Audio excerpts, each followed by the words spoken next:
महर्षि पतंजलि कहते हैं कि साधन दो चीजें चाहता है, दीर्घकालिकता, निरंतरता। कोई साधन तभी फलीभूत होते हैं जो लंबे समय तक किए जाए और निरंतर, अबाध, अविच्छिन्न। साधना में गतिरोध तो होता रहेगा, लेकिन साधना खुर्द बुर्द न हो जाए, खो न जाए। कुछ लोगों के नित्य नैमित्तिक कर्म, साधन कर्म तो चलते रहते हैं, पर साधना खो जाती है। कुछ लोगों के जीवन में नित्य कर्म रहते हैं, नैमित्तिक कर्म, लेकिन साधना खो जाती है उनकी। नित्य कर्म नहीं है साधना, जो नित्य कर्म है उनसे अलग है साधना। साधना का मूल संयम है, सदाचार है। साधना तभी आरंभ होगी जब तप होगा, और तप सत्य से आरंभ होता है। सत्य, अस्तेय, ब्रह्मचर्य, अपरिग्रह, अहिंसा, शौच, संतोष, तप, स्वाध्याय, ईश्वर प्राणिधान, ये यम और नियम के बिना साधन होगा नहीं। एक बार भूपत मन माई, भय ग्लानि मोरे सुत नाई। वृद्धावस्था निकट है।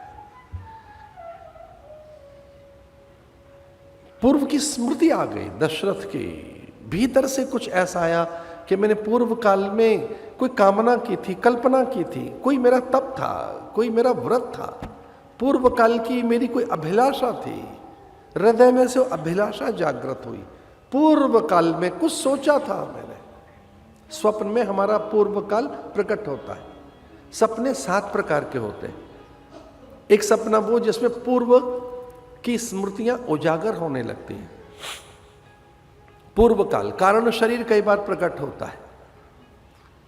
कोई चीज आपने की नहीं, प्रकट हो जाएगी आपके जीवन में, धन के रूप में, प्रतिष्ठा के रूप में, भवन वाहन के रूप में, आपके संतान के रूप में, पता नहीं क्या क्या प्रकट हो गया ये सब। आप अकेले थे, पता नहीं क्या क्या है आपके जीवन में। ऐसे सपने में भी एक माया है सपने की। तो हृदय में जो चाहा था वो प्रकट होने लगा। तुलसीदास जी एक और बात लिखते हैं कि मन की बात गुरु को सुनानी चाहिए, सुख दुख की बात अपने दुख केवल गुरु को बताने चाहिए। तुलसीदास जी ने एक चौपाई लिखी है इसमें, अपना दुख किसी और को मत बताना। जिसके पास दुख निवारण की औषधि है उसे बताना। ये गुरु है कौन? तो कहते हैं माता पहले गुरु है, पिता दूसरे गुरु है। अब माता पिता तो है ना, दशरथ की न तो मां है न पिता है। पहले गुरु कौन है? मां। दूसरे गुरु कौन है? पिता।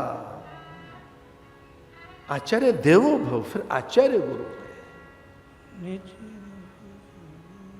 दशरथ के भीतर दुख पैदा हुआ है कि इतनी संपदा, अपार वैभव, पूरी जगती का मैं स्वामी, पूरी वसुंधरा के वैभव का एकमात्र मैं भोक्ता।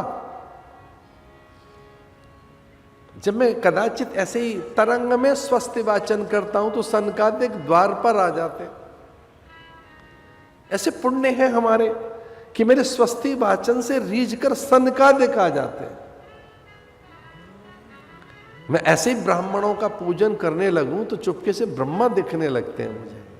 मेरा भाग्य कैसा है कि मैं यूं ही साधुओं के झुंड में जाकर संतों के चरण पखारूं तो मुझे शिव दिखाई देने लगते हैं।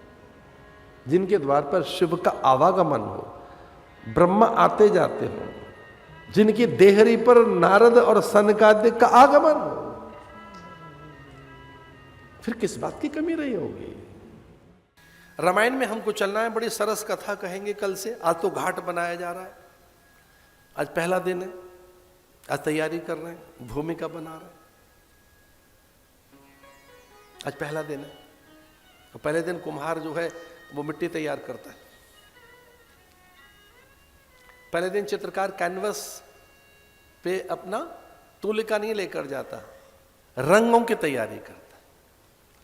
और शिल्पी, मूर्तिकार, शिल्पकार पहले दिन मूर्ति नहीं बनाता, पत्थर के मन को पड़ता है कितनी चोट सहन कर सकता है वो। धीरे धीरे पहले एक दो हथौड़ी लगाता है, फिर वो घन का प्रहार करता है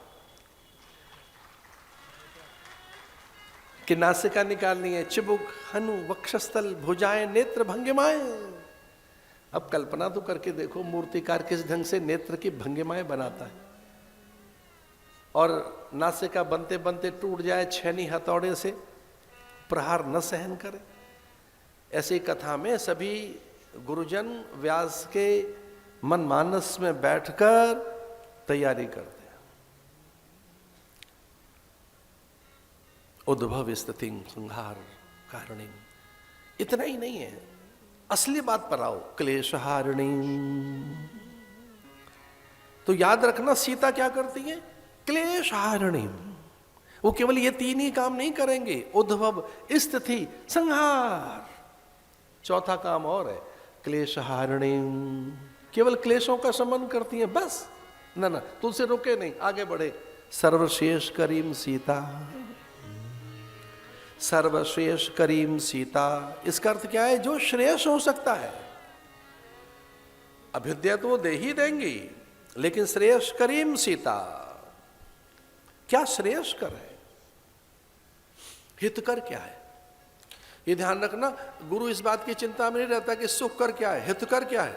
वैद्य कम चिंता करता है आपकी कि आपको दवाई मीठी लगे, ये वैद्य का काम नहीं है कि मीठी मीठी बातें, ये संसार के लोग मीठी बातें करते हैं, गुरु नहीं करेगा। गुरु रखा है कि आपने मीठी बात करने वाला कोई गाइड रखा है, भाई हम तो वैसी बात करेंगे, संत तो वही बात कहेंगे क्या जिसमें हित छुपा है। शास्त्र तो वही बात कहेगा ना, सर्वश्रेष करीम सीता। ये श्रेयस क्या है, श्रेयस दो पथ है, एक है प्रेय, दूसरा है श्रेय। प्रेय मार्ग, श्रेय मार्ग। उपनिषदों में दो रास्ते बताए, एक प्रेय मार्ग, एक श्रेय मार्ग। एक सत्य का पंथ, सतो पंथ, एक सत्य का मार्ग। तो सीता सत्य पथ को प्रशस्त करती है और वो सहायक बनती। पहली बार ऐसा हुआ, पहली बार।